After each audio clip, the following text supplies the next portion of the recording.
ಒಟ್ಟು 340 114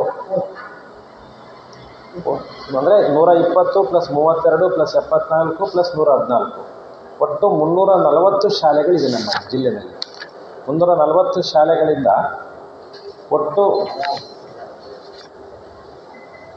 21,421 ಮಕ್ಕಳು, 21,421 ಪ್ಲಸ್ ಈ ಪುನರಾವರ್ತಿತ 1,271 ಅಂದರೆ 22,700 ಮಕ್ಕಳು ಈ ವರ್ಷ ಎಕ್ಸಾಮ್ ಬರೀತಾರೆ.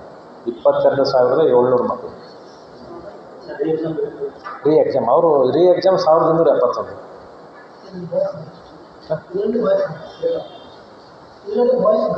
ಹಾಂ ಹೇಳ್ತೀವಿ. ಇಷ್ಟು ಮಕ್ಕಳು ಬರೀತಾ ಇದ್ದಾರೆ ಎಕ್ಸಾಮನ್ನು. 71 ಪರೀಕ್ಷಾ ಕೇಂದ್ರಗಳಿದೆ ನಮ್ಮ ಜಿಲ್ಲೆಯಲ್ಲಿ. 71 ಪರೀಕ್ಷಾ ಕೇಂದ್ರಗಳು ನಾವು ಮಾಡಿದ್ದೀವಿ. ಆಮೇಲೆ ನಾವು ಅವ್ರಿಗೆ ಕಲಿಕೆಯಲ್ಲಿ ಹಿಂದುಳಿದವರು ಅಂತೇಳಿ ನಾವು ಅವರನ್ನು ಗುರುತಿಸಿದ್ವಿ ಈ 6 ತಿಂಗಳಿಂದ. ನಮ್ಮ ಪರ್ಸೆಂಟೇಜನ್ನು ಜಾಸ್ತಿ ಮಾಡಲಿಕ್ಕೆ ಕಲಿಕೆಯಲ್ಲಿ ಹಿಂದುಳಿದವ್ರನ್ನ ನಾವು ಗುರುತಿಸಿದಾಗ ಸುಮಾರು 6,611 ಮಕ್ಕಳು ಕಲಿಕೆಯಲ್ಲಿ ಹಿಂದುಳಿದ್ರು. ಅವ್ರು ಹೆಂಗೆ ಹಿಂದುಳಿದ್ರು ಅಂದರೆ ಅವ್ರಿಗೆ ಎಕ್ಸಾಮ್ಸನ್ನು ಕಂಡಕ್ಟ್ ಮಾಡ್ತೀವಿ. ಅವ್ರನ್ನ ಕಲಿಕೆಯಲ್ಲಿ ಹಿಂದುಳಿದವ್ರಿಗೆ ನಾವು ಒಂದು ಸಪ್ರೇಟ್ ಒಂದು ಗ್ರೂಪ್ ಮಾಡಿ ವಾಟ್ಸಪ್ ಗ್ರೂಪಲ್ಲಿ ಅವ್ರ ಫ್ಯಾಮಿಲಿ ನಂಬರ್ಸ್ ಅಥವಾ ಅವ್ರ ಯಾರು ಮನೇಲಿರ್ತಾರೆ ಅವ್ರದ್ದು ಪೋಷಕರ ನಂಬರ್ ತೊಗೊಂಡು ಅವರನ್ನು ಬೆಳಗ್ಗೆ 5 ಗಂಟೆಗೆ ಎಲ್ಲಿಸೋದು, ಅವ್ರಿಗೆ ಓದಿಸೋದು ಮತ್ತು ಅವರಿಗೆ ಏನೇನು ಇಲ್ಲಿ ಅವ್ರ ಹೆಂಗೆ ಓದಬೇಕು ಅನ್ನೋದನ್ನು ಗ್ರೂಪ್ ಮಾಡಿದ್ವಿ. ಎಲ್ಲ ಮಕ್ಕಳಿಗೂ ಕೂಡ ನಾವು ಪ್ರತಿ 15 ದಿನಕ್ಕೊಮ್ಮೆ ಎಕ್ಸಾಮನ್ನು ಕಂಡಕ್ಟ್ ಮಾಡಿದ್ವಿ. ಪ್ರತಿ 15 ದಿವಸ ಜುಲೈ 4ನೇ ವಾರದಿಂದ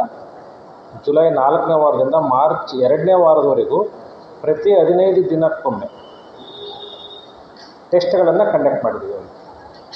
ಟೆಸ್ಟನ್ನು ಕಂಡಕ್ಟ್ ಮಾಡಿ ಅವ್ರನ್ನ ಮಾರ್ಕ್ಸ್ ಯಾರ್ಯಾರಿಗೆ ಎಷ್ಟು ಬರುತ್ತೆ, ಅವ್ರು ಯಾರು ಹಿಂದುಳಿದಿರ್ತಾರೆ ಅವ್ರಿಗೆ ಏನು ಎಫರ್ಟ್ ಕೊಡಬೇಕು, 90 ಬಂದವರಿಗೆ 95 ಮಾಡಲಿಕ್ಕೆ ಯಾವ ಥರ ನಾವು ಸಪೋರ್ಟ್ ಮಾಡಬೇಕು, 30 ಮಾರ್ಕ್ಸ್ ಬಂದವರಿಗೆ 35 ಬರಲಿಕ್ಕೆ ಹೆಂಗೆ ವ್ಯವಸ್ಥೆ ಮಾಡಬೇಕು, ಈ ರೀತಿ ಎಲ್ಲ ಪ್ರತಿಯೊಂದು ಮಕ್ಕಳನ್ನ ಮ್ಯಾಪಿಂಗ್ ಮಾಡಿಕೊಡಿದ್ವಿ. ಆ ಮ್ಯಾಪಿಂಗ್ ಮಾಡಿರೋ ಸಲುವಾಗಿ ಅನೇಕ ಪರೀಕ್ಷೆಗಳನ್ನು ಮಾಡಿದ್ವಿ.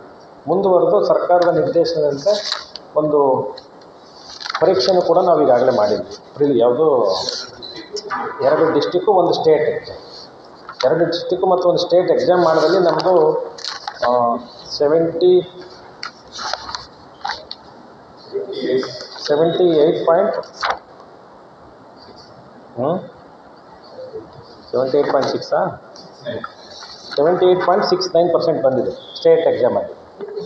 ಇದೆ ಪ್ರಿಲಿಮಿನರಿ ಎಕ್ಸಾಮ್ ಮಾಡ್ತೀವಲ್ಲ ಹಾಂ, ಪ್ರಿಪ್ರೇಟರಿ ಪೂರ್ವಭಾವಿ ಎಕ್ಸಾಮಲ್ಲಿ ಅಲ್ಲಿ ಕೂಡ ಮಾಡಿದೆ. ಅಲ್ಲಿ ಏನಾದರೂ ಕಡಿಮೆ ಇನ್ನೂ ಮಾರ್ಕ್ಸ್ ತೆಗೆದವ್ರಿಗೆ ಕೂಡ ಮತ್ತೆ ಎಕ್ಸ್ಟ್ರಾ ಕಾಶಿಯಸ್ ಆಗಿ ಅವ್ರಿಗೆ ರಾತ್ರಿ ಶಾಲೆಗಳು, ತರಗತಿ ಮುಗಿದ ಮೇಲೆ ರಾತ್ರಿ ಶಾಲೆಗಳನ್ನು ಮಾಡಿದ್ದೀವಿ.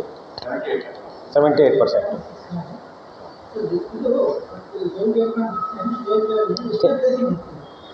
ಪ್ಲೇಸ್ ಗೊತ್ತಾಗೋದಿಲ್ಲ, ನಮ್ದು ಅಷ್ಟೇ ಹೇಳಿರ್ತಾರೆ ಅವರು. ನಾವು ಇಲ್ಲೇ ಎವಲ್ಯೂಷನ್ ಮಾಡಿರ್ತಾರಲ್ಲ, ಅದು ಸ್ಟೇಟ್ ಲೆವೆಲ್ ಮಾಡೋದಿಲ್ಲ. ಅಂದರೆ ನಮಗೆ ಒಂದು 2 ಸ್ಟಿಕ್ ಸಿಗುತ್ತೆ.